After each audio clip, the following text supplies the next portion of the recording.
Maraming trucks dito ngayon naka-line up. Ayun oh. Ay isa doon. Ay, ito ina-unload ko ngayon.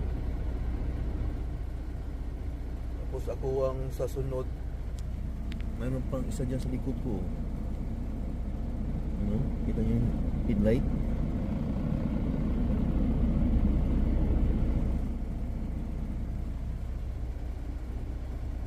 Siguro mga an hour and a half ma-unload na ako dito. Busy ngayon eh. Yun po. May isa dyan sa likod ko, tapos mayroon pa doon sa harap naghintay.